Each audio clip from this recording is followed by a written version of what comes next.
होश में आओ, होश में आओ। हमारी भर्ती पूरी करो, पूरी करो, पूरी करो। हमारी ज्वाइनिंग जल्दी करो, जल्दी करो, जल्दी करो। हरियाणा सरकार होश में आओ, होश में आओ, होश में आओ। हरियाणा सरकार होश में आओ, होश में आओ, होश में आओ। हरियाणा सरकार होश में आओ, होश में आओ, होश में आओ। नमस्कार, इस समय आप लाइव तस्वीरें देख रहे हैं सीएम सिटी करनाल से, जहां करनाल में आज मुख्यमंत्री जो है पहुंचे हैं, उनका कार्यक्रम है। लेकिन वही दूसरी तरफ जो पीजीटी संस्कृत है, तकरीबन 100 पीजीटी संस्कृत यहां पर पहुंचे हैं अपनी मांग को लेकर। क्या कुछ उनकी मांग है, एक बार हम उन्हीं से जानना चाहेंगे। लेकिन आप लोगों से अपील यही रहेगी कि इन तस्वीरों को ज्यादा से ज्यादा शेयर जरूर कीजिएगा। खुद मुख्यमंत्री साहब भी आज करनाल में हैं और ऐसे में एक और धरना जो है वो करनाल में लगता हुआ नजर आ रहा है। क्या कुछ इनकी मांग है, एक बार हम इन्हीं से जानना चाहेंगे। मैम, क्या कुछ बताना चाहेंगे, क्यों आप लोग आज यहाँ पर पहुंचे हैं? मैडम, हम पीजीटी संस्कृत के सिलेक्टेड कैंडिडेट हैं और 2015 की हमारी भर्ती है। अभी फरवरी 2021 में अचानक से बिना किसी कारण के, जबकि हमारा केस जो वो कोर्ट में पेंडिंग है, भर्ती को सरकार ने रद्द कर दिया है। इवन हम जो है नियुक्ति के लिए 2 साल से लड़ रहे हैं। 7 साल पुरानी हमारी भर्ती हो चुकी है। आप ये देखिए कि हम 7 साल से इंतजार कर रहे हैं कि हमें जो है ज्वाइनिंग मिलेगी। हम 2 साल से इस इंतजार में बैठे हैं कि खुश हैं कि हम उस किसी न किसी स्कूल में जल्दी ही पहुंचने वाले हैं। और अब अचानक से हमें जो है भर्ती रद्द करने का पर्चा थमा दिया गया। और ऐसे में हमारे मुख्यमंत्री जी ने नारा दे दिया कि बेटी बचाओ, बेटी पढ़ाओ। लेकिन बेटियों के लिए तो मौत का फरमान जारी कर दिया। मैंने खुद 19 जनवरी को मुख्यमंत्री के लिए जो है अपने खून से पत्र लिखा, जिसमें मैंने उनको पिता का दर्जा दिया और कहा कि समाज में मेरे मान सम्मान की तौहीन हो रही है, आप उसकी रक्षा करें। और मुझे आश्वासन मिला कि हाँ, हम करेंगे। और 10 फरवरी को अचानक से भर्ती को रद्द कर दिया गया बिना किसी कारण बताए। आज मैंने फिर से ये खून से पत्र लिखा है और एक पत्र माननीय प्रधानमंत्री जी के लिए हमने लिखा है।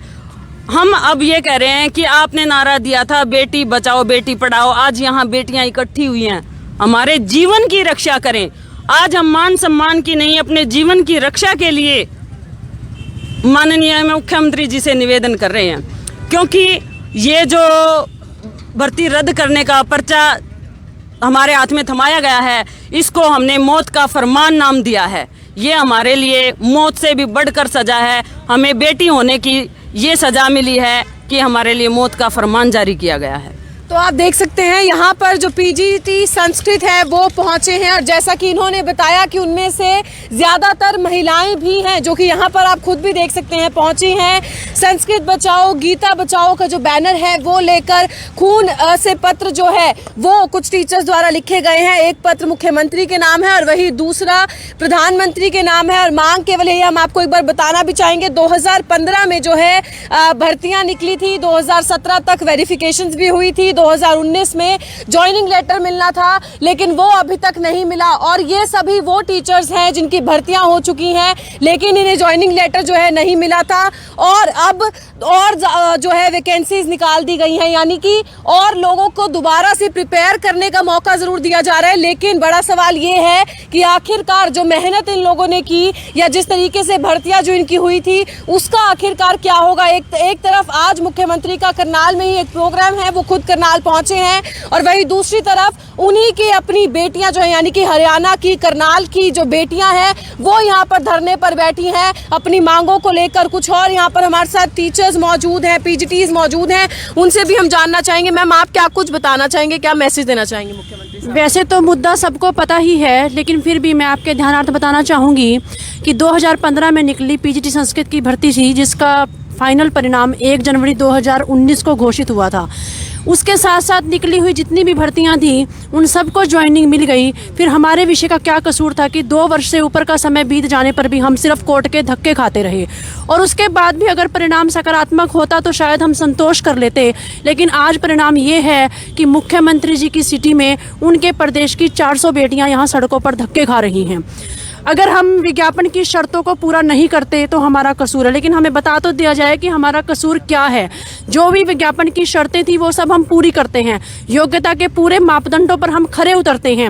मैं खुद शास्त्री हूँ, MA B.Ed गोल्ड मेडलिस्ट हूँ मैं कुरुक्षेत्र यूनिवर्सिटी से आज भी। लेकिन अगर मैं उस क्षण को याद करूँ जब मेरे पिताजी मुझसे कह रहे थे कि तू रेगुलर की बजाय प्राइवेट MA कर ले, लेकिन मैंने उनसे कहा कि नहीं मैं रेगुलर करूँगी, तो उन्होंने मेरे सामने शर्त लगाई परसेंटेज की कि 55% मार्क्स आने चाहिए। मैंने उनको कहा कि आप एडमिशन कराओ मेरा, 55 तो बड़े आराम से आएंगे। और मेरा विवाह भी उसी समय निश्चित हो गया और विवाह के बाद मैं गोल्ड मेडल लेकर आई।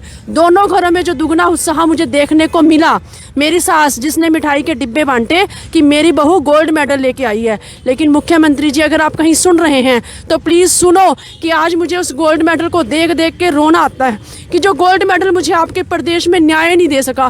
कहाँ कमी रह गई मेरी डिग्रियों में? मैं शास्त्री हूँ, MA यही तो आपने मांगा था ना, वो सब हम पूरा कर रहे हैं। उसके बावजूद भी हमें क्या मिला? एक कागज़ का टुकड़ा जिसमें अपमान है, अन्याय है हमारे लिए कि तुम इसके लायक नहीं हो। अगर ये 400 बेटियां जो सिलेक्टेड हैं वो लायक नहीं हैं तो और लायक बंदे आप कहाँ से लेके आओगे, ये तो मुझे बता दो प्लीज़। मुख्यमंत्री जी आज आपकी सिटी में हम यहाँ एकत्रित हुए हैं, हमारी गुहार की तरफ ध्यान लगाइए और हमें न्याय दीजिए। 400 बेटियां करे पुकार, दे दो हमें ज्वाइनिंग का अधिकार। तो आप देख सकते हैं 400 के करीब जो प्रदेश की बेटियां हैं, जैसा कि मैम ने बताया, वो भी जो है यही मांग करती हुई नजर आ रही है कि ज्वाइनिंग इनकी जो है वो जल्द से जल्द जरूर करवाई जाए। भर्तियां निकाली गई थी, सभी फॉर्मेलिटीज जो है, जो पूरा प्रोसेस था वो इन सभी PGT टीचर्स का कंप्लीट हो चुका है, लेकिन उसके बावजूद अभी तक इनकी ज्वाइनिंग नहीं हुई और अब दोबारा से भर्ती निकाल दी गई है। तो क्या कुछ इसके पीछे का कारण है और जो इनकी मांगे हैं वो हम लोगों को सरकार तक पहुंचानी है, मुख्यमंत्री साहब तक पहुंचानी है। और इसी के लिए आप लोगों से अपील बार बार यही है कि इन तस्वीरों को शेयर कीजिए। टीचर्स की आंखें नम जरूर है कि मेहनत करके वे पढ़ी भी, उन्होंने पूरा प्रोसेस जो है वो कंप्लीट किया, लेकिन फिलहाल वो सब जो है यहाँ पर बिल्कुल ही व्यर्थ होता हुआ नजर आ रहा है। कुछ और PGT हमारे साथ यहाँ पर मौजूद है। सर क्या कुछ बताना चाहेंगे, क्या कारण इसके पीछे का समझते हैं आप? क्योंकि सारा प्रोसेस कंप्लीट हुआ, सारी वेरिफिकेशंस कंप्लीट हुई, लेकिन उसके बावजूद ज्वाइनिंग के बजाय और भर्तियां निकाल दी गई हैं, क्या बताना चाहेंगे? नमस्कार जी। सबसे पहले तो मैं ये कहूँगा कि सरकार ने अब 7 साल बीत गए, 7 साल बीतने के बाद में और एकदम से भर्ती को रद्द कर दिया, और वो भी हाईकोर्ट को इग्नोर करके। हाईकोर्ट ने भर्ती रद्द नहीं की है, हाईकोर्ट तो हमारे पक्ष में है क्योंकि हाईकोर्ट ने ही इंटरव्यू हमारा निकाला, उसी ने फाइनल रिजल्ट निकाला और हमारी डॉक्यूमेंट वेरिफिकेशन भी होगी। लेकिन कुछ 40-50 व्यक्ति ऐसे हैं जो फाइनल लिस्ट में जगह नहीं बना पाए, उनको बचाने के लिए सरकार ने भर्ती को रद्द कर दिया और अब दोबारा फार्म निकाल दिए। इसका मतलब तो अब उनको पेपर में भी पेपर आउट करवा के उनको, मतलब जब उनके लिए भर्ती को रद्द कर सकते हैं 7 साल पुरानी भर्ती को, तो इसका मतलब तो ये भी क्लियर है कि उनको पेपर भी पहले ही थमा देंगे जो नई भर्ती निकाली है। ये तो तानाशाह शासन हुआ, मतलब हाईकोर्ट को तो इग्नोर कर दिया इन्होंने। हाईकोर्ट, सुप्रीम कोर्ट हरियाणा सरकार के लिए कोई मायने नहीं रखता। ये हमने 7 साल इसीलिए मतलब परिश्रम किया था, 15 साल की मेहनत था, 7 साल तो इस भर्ती में लग गए हमारे। हाईकोर्ट, सुप्रीम कोर्ट कुछ नहीं सरकार के लिए। बड़ी शर्म की बात है, तानाशाह शासन, शर्म आनी चाहिए इनको। ये क्या कर रहे हैं? मुख्यमंत्री साहब आज करनाल में हैं, क्या कुछ उनसे जो है अपील करना चाहेंगे? मुख्यमंत्री साहब से मैं पर्सनली 9 बार मिल चुका हूँ जी। हर बार मुख्यमंत्री साहब यही कहते हैं, तुम्हारा क्या है, तुम तो लीगल हो, तुम्हारी तो ज्वाइनिंग 10-15 दिन में, महीने में हो जाएगी। लेकिन 7 साल हो गए, क्या ये होता है? इलीगल के लिए आपने भर्ती रद्द कर दी और सुप्रीम कोर्ट, हाई कोर्ट सबको इग्नोर करके। ये क्या कानून, मतलब क्या कर रहे हो आप? तो आप देख सकते हैं जो हमारे साथ यहाँ पर PGT मौजूद है, जैसा कि उन्होंने कहा कि वे खुद भी मुख्यमंत्री साहब से काफ़ी बार मिल चुके हैं और केवल उन्हें एक आश्वासन जरूर दिया गया था, लेकिन अभी तक कुछ भी उस पर कार्य होता हुआ जो है नजर नहीं आ रहा है। आप लोग देख सकते हैं यहाँ पर उन सभी PGTs के नाम है, सिग्नेचर्स हैं जो कि यहाँ पर आज पहुंचे हैं। और भी कुछ, जैसा कि हमें पहले भी जानकारी मिली कि कुछ और PGT भी यहाँ पर पहुंचने वाले, तकरीबन 100 के करीब जो है PGTs यहाँ पर आज पहुंचे हैं। मुख्यमंत्री साहब के नाम जो है खून से पत्र लिखा गया, प्रधानमंत्री साहब के नाम जो है पत्र लिखा गया। लाइव तस्वीरें लगातार हम लोग आपको इस समय CM सिटी करनाल से दिखा रहे हैं। एक और PGT से हम लोग अंत में बातचीत जरूर करना चाहेंगे। मैम, क्या कुछ मुख्यमंत्री के नाम मैसेज देना चाहेंगे, क्योंकि जो आपकी मांग है उसके बारे में हमें अभी पहले भी बताया। मैं आपको बताना चाहूँगी कि आप लोग भी बार बार सुनते हैं कि सरकार में बड़ा न्याय होता है और मेहनत का, जो मेहनत करते हैं उनको फल मिलता है। लेकिन मैं आपको बताना चाहूँगी कि यहाँ पर लोगों को मेहनत के शिखर पर ले जाकर नीचे फेंका जाता है, जो हमारे साथ हुआ है।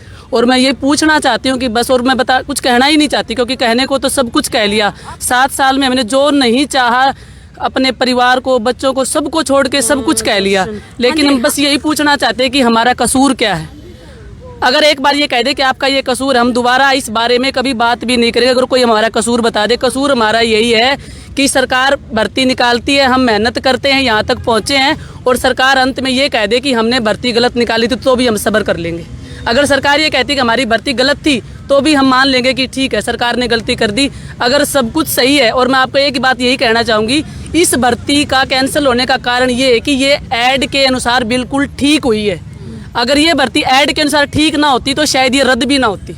इसका मुख्य कारण यही है, जो बंद कमरों में मीटिंग करके कुछ लोगों को स्पेशल मौका देने के लिए जो इतनी बड़ी हमारे साथ ये रचा गया है, ये खेल रचा गया है, उसकी एवज में मैं यही कहूँगी कि एक बार कोई सरकार, मुख्यमंत्री जी में ये कह दें कि तुम्हारी ये गलती और ये कारण है, और हमें एक बार चोटी पे ले जाके नीचे तक फेंक दिया, और कोई देखने तक वाला नहीं है, पूछने वाला नहीं है। ये कहते हैं कि इस सरकार में बेटियों की कदर है। मैं कहती हूँ कदर यहाँ किसी की भी नहीं है, और कदर किसी की ना हो, लेकिन कम से कम ऐसे आहें तो ना भरें, ऐसे जुमले तो ना फेंके लोगों के बीच में। तो हम इतने रुष्ट हैं कि हमारा तो इस सरकार ने जीवन छीन लिया, और जीवन छीनने के बाद आदमी कुछ भी कहने सुनने के लायक नहीं रह जाता।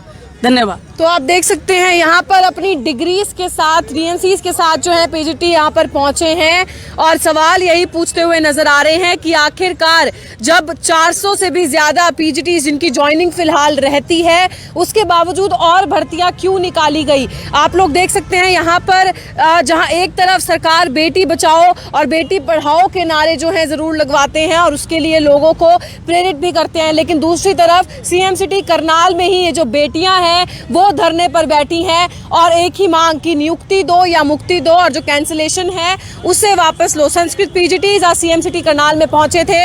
लाइव तस्वीरें हम लोगों ने आपको दिखाई, और अपील यही रहेगी कि इन तस्वीरों को ज्यादा से ज्यादा शेयर कीजिए, ताकि हम लोग मुख्यमंत्री साहब तक ये तस्वीरें जो हैं वो जरूर पहुंचा सकें। Urvashi Chawla, Karnal breaking news, Karnal.